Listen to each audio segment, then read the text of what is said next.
Hey everybody, so I'm back after a couple weeks, obviously working, having a life, but um, I want to start this video with reading a passage out of, again, the book that I'm reading that everyone should get. You can see it here. It's The Miseducation of the Negro. So this is what I've been reading, but I want to start by reading a passage out of this, and I think the reason the author puts this in here because he puts the same passage in here a number of different times, and when I read over it, it really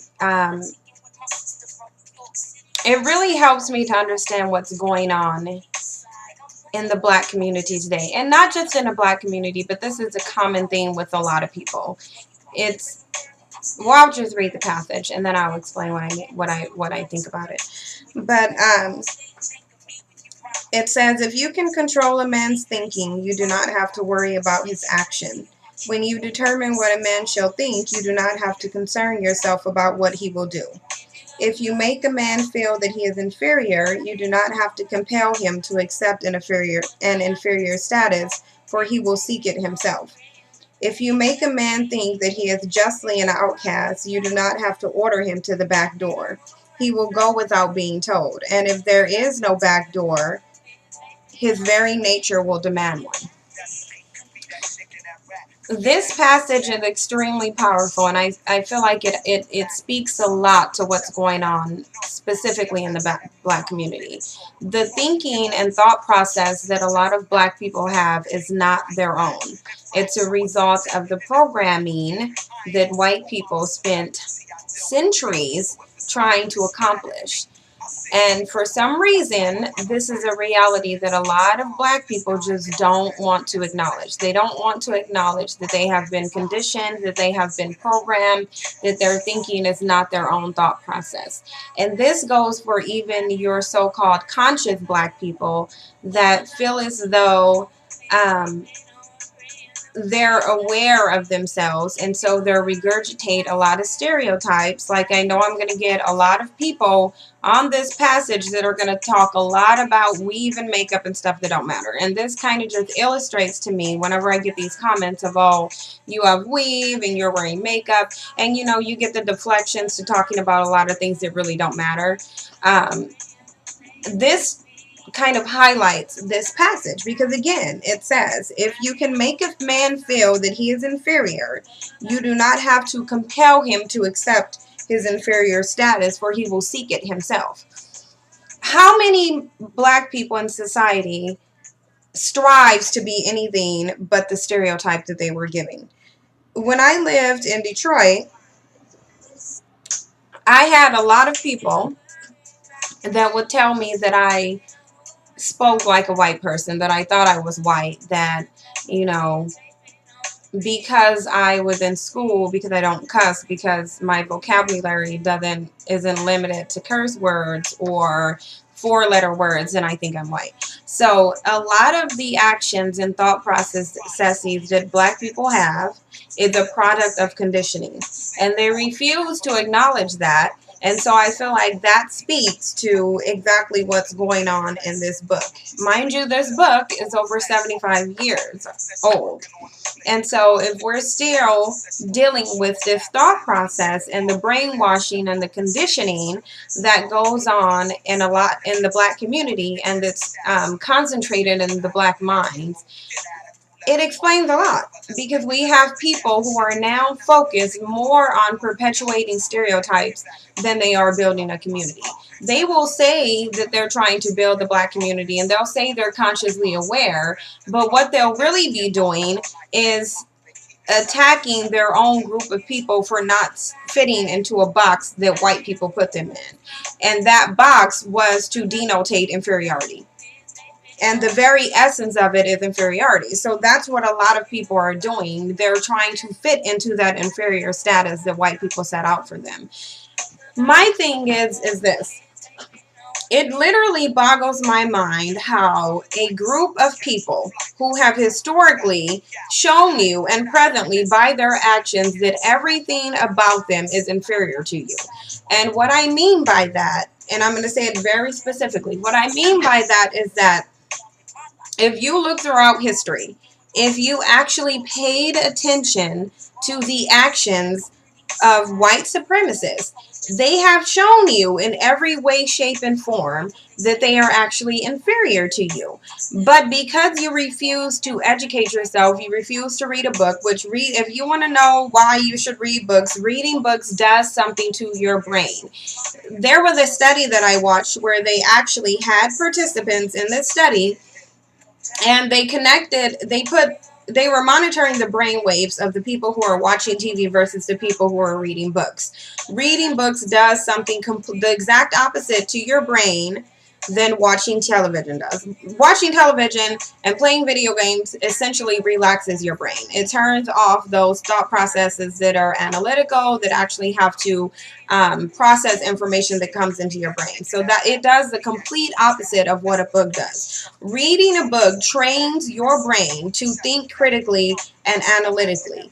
Most black people we know do not read books. They refuse to read books.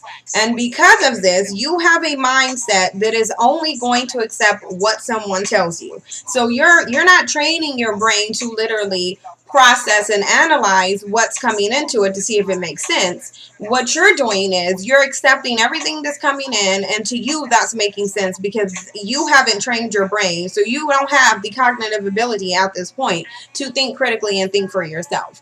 And so we know that is a fact. So when I go on Facebook and I see in the midst of hundreds and thousands of black people dying, and I see black people thinking that they can rebuild a community with polygamy while they're being killed, that tells me that this is what's going on in this book. Their mind is so being controlled by white ideologies that it's discouraging, and it is very sickening, and it's disgusting. It literally grieves my very spirit to even go on Facebook and even get in some of these so-called conscious groups, because the priorities are so misguided. It is no wonder we are in the situation that we're in.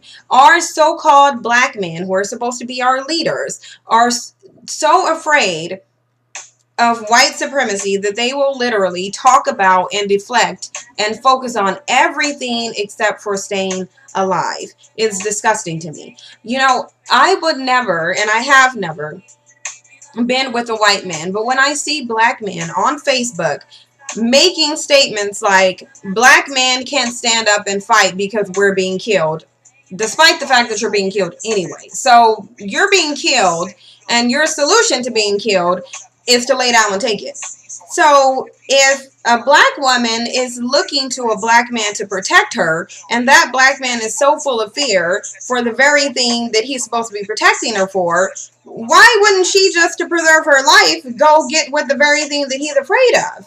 Because then she can use what she has that she know white men have historically favored anyway. If she goes by history, she can go directly to that white man and she can get the protection that she's hoping a black man would protect her from. Only she's cutting out the middleman, which is a black man who's too full of fear to do anything. So at this point, you guys are accepting defeat. And it just doesn't make any sense to me. Like, it makes no sense to me. If we talk about that Spring Valley attack in general, you have black people, men specifically, justifying what this white man did. You mean to tell me that a grown man who is a trained police officer does not know how to handle a 16-year-old little girl without dragging her through the classroom? And this is justifiable to these men out here. So how are we as women supposed to respect you as a man when you are afraid of the very thing that you are supposed to be? You're more afraid of it than we are. You're more afraid of the very thing that you're supposed to be protecting us from. And you're more afraid of it than we are. So really, why would we respect you? Like, I don't get why we would do that. And it's like, this isn't a black man bashing thing, but there is a video, and it's circulating through Facebook, of a black man getting up during the school board meeting, and he's really putting it out there for the school board meetings.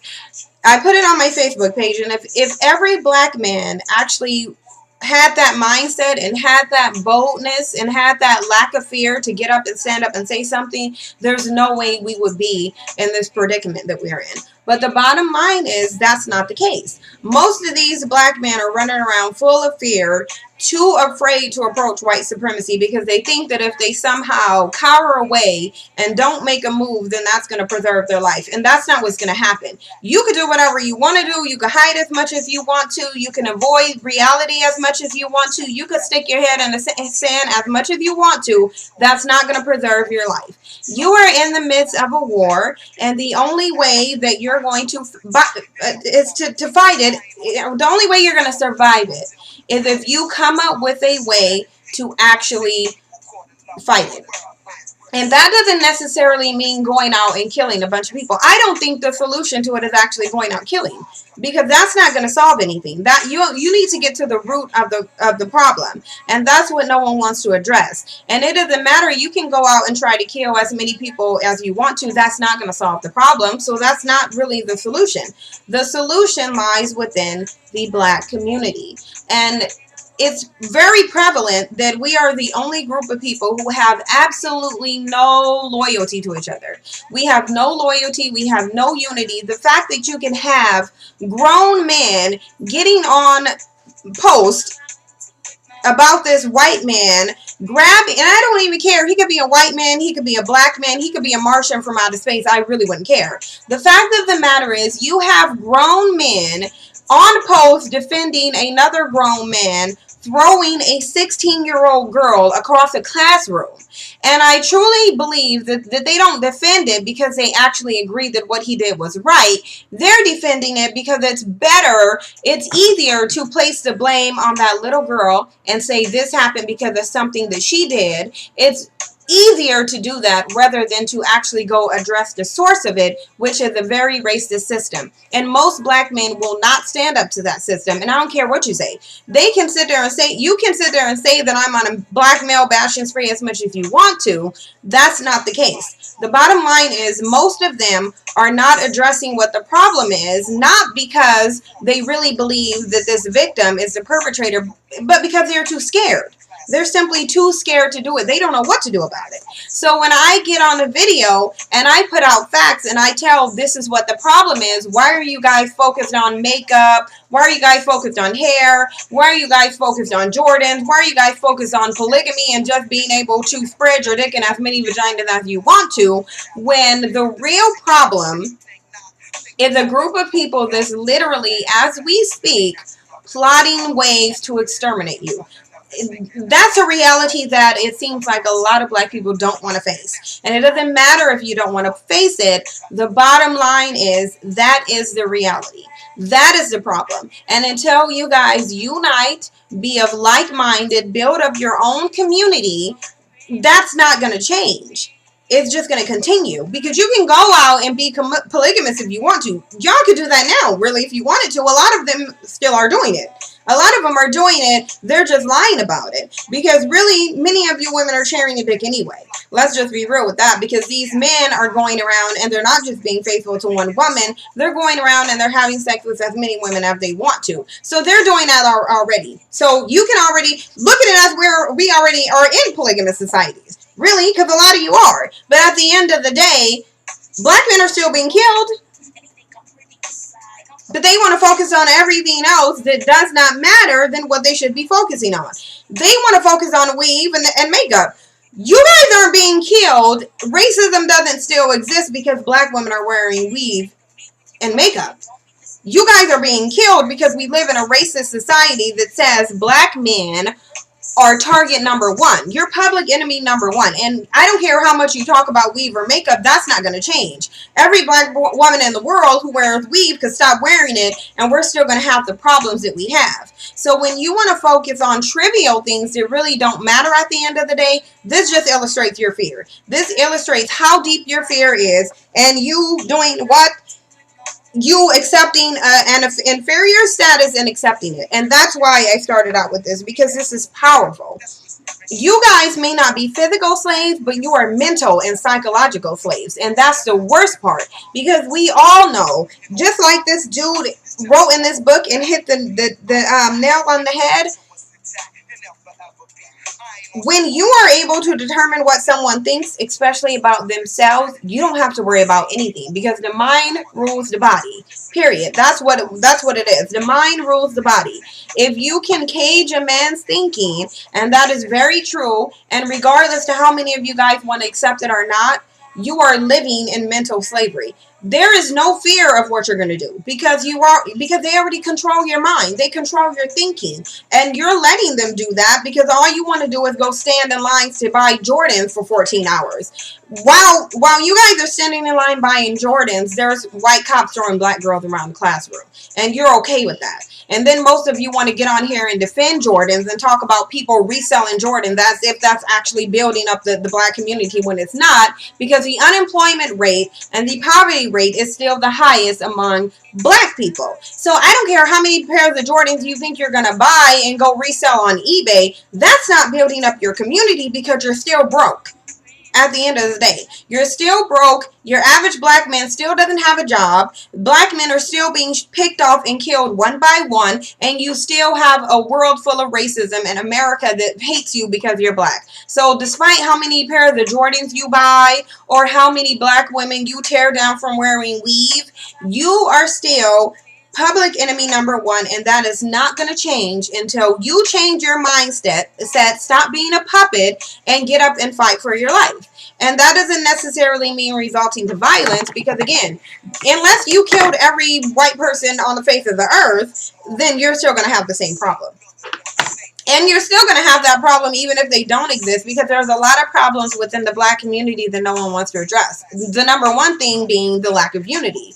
There's no respect for any black person by other black people in the black community. And that's just what it is. So you guys can sit here and tap dance around the real problem as much as you want to. You can be scary. You can hide out. You can stick your head in the sand. You can coon as much as you want to. That's not going to solve the problem. And so you really need to get down within yourself and ask yourself, how can I not be a mental slave? Because as long as you're still a mental slave, we're going to have the same problems. And a lot of you just don't really want to be educated. You guys are fighting against the education. And you know why? Because you guys are under the mind control. You're accepting your inferior state. You're making that back door that doesn't exist, but you're creating it for yourself. And you're going to that back door. Every time you get online and you talk badly about one of your black women, that's one of your counterparts in your community, every time you do that, you're playing into your own oppression. You're playing into your own slavery. Because at the end of the day, you wouldn't exist without a black woman. And if every black woman decides to desert you and go be with white men, you're not going to exist anymore. So that's what you should start thinking about. Your very existence is dependent on you not being a mental slave.